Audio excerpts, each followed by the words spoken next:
সেদিন কার জন্মদিন ছিল, কোথায় গেলাম, কি করলাম সবই থাকছে আজকের এই ব্লগে। আশা করি ভালো লাগবে। ভালো লাগলে অবশ্যই পুরো ভিডিওটা দেখবেন আর লাইক কমেন্ট শেয়ার করে রাখবেন।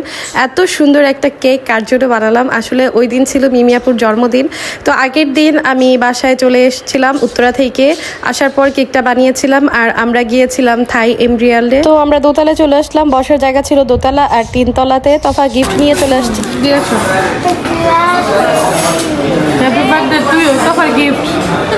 তো তফার পক্ষ থেকে গিফট হচ্ছে, তফা একটা চকলেট নিয়ে আসছে ফুপির জন্য গিফট হিসেবে। ফুলও নেওয়ার কথা ছিল, বাট আমরা যেহেতু একটু লেট হয়ে গেছে তো ফুলটা আর কিনতে পারে নাই। আর ওদের মেনুটা এখানে অথেন্টিক চাইনিজ খাবার যেটা, ওইটাই পাওয়া যায়।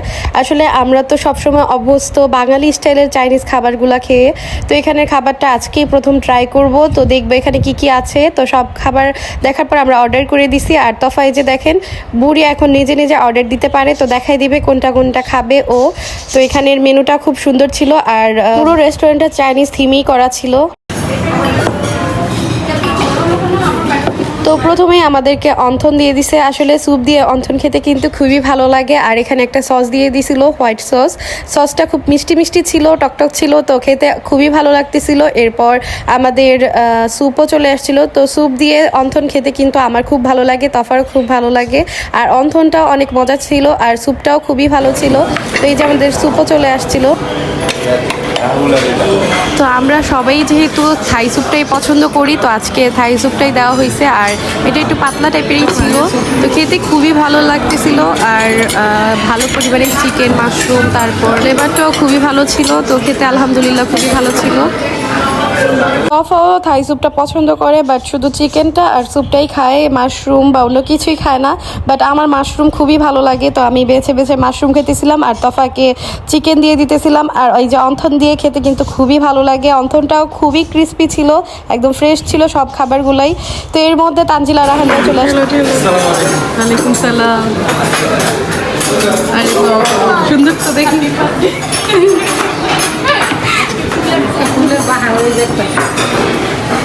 সুন্দর তফার আমাদের সবারই মিক্সড ভেজিটেবল, তারপরে ফ্রাইড রাইস খুবই পছন্দ, আর সাথে চিকেন ফ্রাই, তারপরে থাকবে বিফ সিজলিং, এগুলোই পছন্দ ছিল। তো আজকে বিফ সিজলিং দেওয়া হয় নাই, চিকেন ফ্রাই ছিল আর মিক্সড ভেজিটেবল ছিল আর ফ্রাইড রাইস ছিল, তো আর সাথে চাউমিনও ছিল। তো সব খাবারগুলাই আলহামদুলিল্লাহ খুবই মজা ছিল। চিকেন ফ্রাইগুলোও খুব ক্রিস্পি ছিল আর ফ্রাইড রাইসটাও খুব মজা ছিল। তো প্রথমে আমরা চাউমিনটাই নিয়ে খেতেছিলাম, চাউমিনের পরিমাণটাও খুব বেশি দিয়েছিল। আর চিকেন, মাশরুম, পনির সব কিছু দিয়ে খুব মজা করে রান্না করছে আর খেতেও আলহামদুলিল্লাহ খুবই ভালো ছিল। এরপর আমরা ফ্রাইড রাইস, তারপরে ভেজিটেবল আর চিকেন ফ্রাইটা নিয়ে নিয়েছি। আসলে বাহিরের সব খাবারই কেন জানি অনেক বেশি ভালো লাগে খেতে। সাথে পরিবারের সবাই একসাথে ঘুরতে যাওয়া, খাওয়া দাওয়া সত্যিই খুব এনজয় করি আলহামদুলিল্লাহ। তো আলহামদুলিল্লাহ সবারই খাওয়া দাওয়াটা খুবই ভালো ছিল। আর এই যে সবাই খাওয়া দাওয়া শেষ করে একটু গল্প করবো, তারপর কেক কাটবো। জন্মদিন যেমনই হোক, যারই হোক, যে বয়সী হোক, আসলে অনেক স্পেশাল আর অনেক ভালো লাগে। আর বাংলাদেশে বার্থডে করবো না আমরা, শেষ। হ্যাঁ, তোফা তো একদিকে ফুপিকে অনেক বেশি আই লাভ ইউ করে আর তাটাকে অনেক বেশি আই লাভ ইউ করে। তোফা বলে যে আমি তোমাকে আই লাভ ইউ করি, তো এইভাবে সবাইকে তোফা বলে। তো এখন আমরা কেকটা কাটবো। কেকটা এত পরিমাণ সুন্দর ছিল, এত পরিমাণ সফট ছিল, সবাই খুবই পছন্দ করেছিল। জন্মদিনে সবারই গিফট পেতে খুবই ভালো লাগে, আর ফুল হলে তো কোনো কথাই নাই। দুইটা ফুলই অনেক সুন্দর ছিল আর কেকটাও খুবই সুন্দর ছিল। তো সবাই মিলে এখন রেডি হয়ে গেছি, কেকটা কাটবো। আমাদের বাসার যার জন্মদিনই হোক, তোফা সবার সাথেই কেক কাটবে। তোফা প্রতিবারই মনে করে যে তোফারই জন্মদিন। তো এই যে আমরা হ্যাপি বার্থডে টু ইউ, হাততালি দেন। হ্যাপি বার্থডে টু ইউ,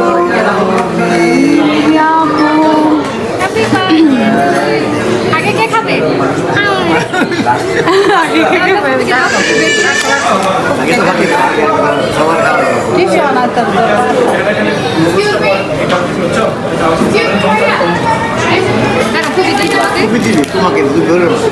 তোমার মাম্মির কেক এত সফট যে হাত দিয়ে উঠে না, ধরা যায় না, নরম।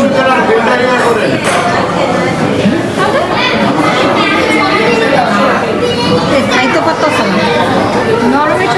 মাদার্স ডে,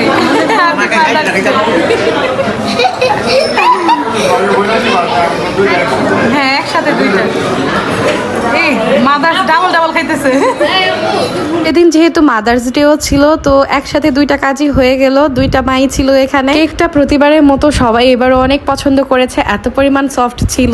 আমাদের বাসার সবারই ভ্যানিলা ফ্লেভার কেকটা খুবই পছন্দ আর বাটার স্কচ। তো আজকে ওই দিন যেহেতু মানে তানজিলাদের বাসায় থেকে উত্তরা থেকেই চলে আসছিলাম, তো শরীর খুবই টায়ার্ড ছিল, এই কারণে বাটার স্কচ কেকটা আর বানানো হয়নি, শুধু ভ্যানিলা কেকটাই বানিয়েছিলাম। তফারও খুব পছন্দ ভ্যানিলা ফ্লেভারের কেক, আর কেকটা সত্যি এত পরিমাণ সুন্দর ছিল, একদম অফ হোয়াইটের কালারের মধ্যে, মানে হোয়াইটের মধ্যে একটু ইয়েলো কালার দিয়ে আমি কেকটা পুরাটা রেডি করছিলাম। তো অন্য কোনো কালার ইউজ করি নাই, তারপরও কেকটা দেখতে এত পরিমাণ সুন্দর ছিল। তো আমরা খাওয়া দাওয়া করলাম আর কেকটাও সবাই মিলে খেলাম। দেখেন কি পরিমাণ সফট কেকটা, কালারটা একদম হালকা কালারের মধ্যে ছিল, এই কারণে মনে হয় আরো বেশি সুন্দর লাগতেছিল। মানে এক কালারের মধ্যে পুরো কেক করেছিলাম, এক কালারের কেকগুলোও না খুবই সুন্দর হয়, খুবই কিউট লাগে। তো আমাদের সবার জন্য অনেক অনেক দোয়া করবেন, আর আজকের ব্লগটা যদি ভালো লাগে অবশ্যই লাইক কমেন্ট শেয়ার করবেন, আর পেজটি ফলো দিয়ে রাখবেন। আল্লাহ হাফেজ।